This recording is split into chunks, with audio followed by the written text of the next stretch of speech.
চৌদিশে পানী, মাটিৰ চিনচাপ নাই, আৰু সেই পানীৰ বুকুত দৰাই দৰাই শস্যৰ খেতি। পানীৰ ওপৰত খেতি, অলিক সপোন নে প্ৰলাপ?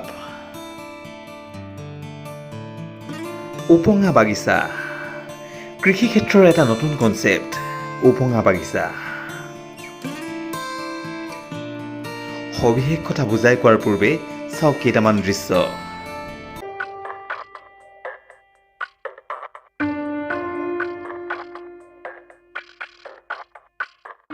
এওঁলোকে নাও লৈ দেখাত বিলৰ মাজে মাজে মাছ মৰা যেন লাগিলেও তেওঁলোকে কিন্তু তদাৰক কৰিছে পানীৰ ওপৰত উপঙি থকা নিজৰ খেতিডৰা।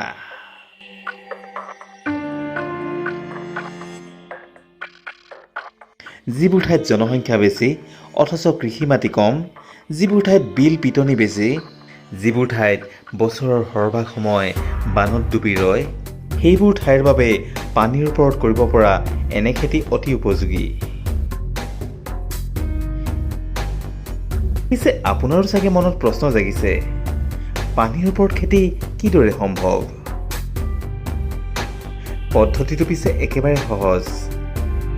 জলাশয় বা বানাক্ৰান্ত অঞ্চলত হোৱা মেটেকাজাতীয় যিবোৰ উদ্ভিদ পানীত উপঙি থাকে, সেইবোৰেই পচি যোৱাৰ পিছত তাৰ ওপৰত কৌশলেৰে ৰোপণ কৰা হয় শস্যৰ বীজ।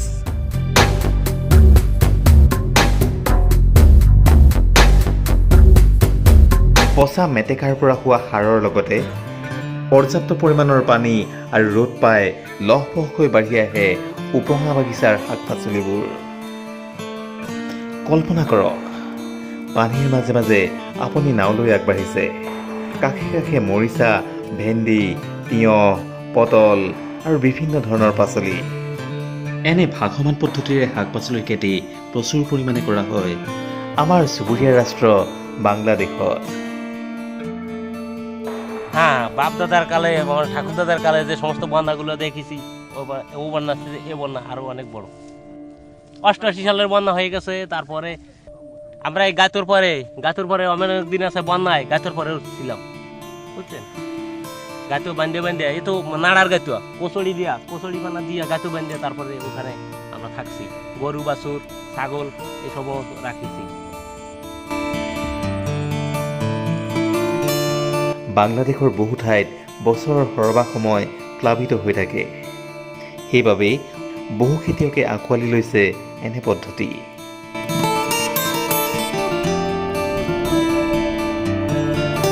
এনে খেতিৰ বাবে মেটেকাৰে প্ৰথমতে বিচনা তৈয়াৰ কৰা হয়। যদি মেটেকাৰ তলত মাটি থাকে তেন্তে বিচনা তৈয়াৰ কৰাত একো অসুবিধা নাই। কিন্তু মাটি নথকা ঠাইত পানীৰ ওপৰত এনে বিচনা তৈয়াৰৰ বাবে মেটেকাৰ দম যাতে বিচ্ছিন্ন হৈ নপৰে তাৰ বাবে বাঁহেৰে এটা ফ্ৰেমো নিৰ্মাণ কৰি লয়।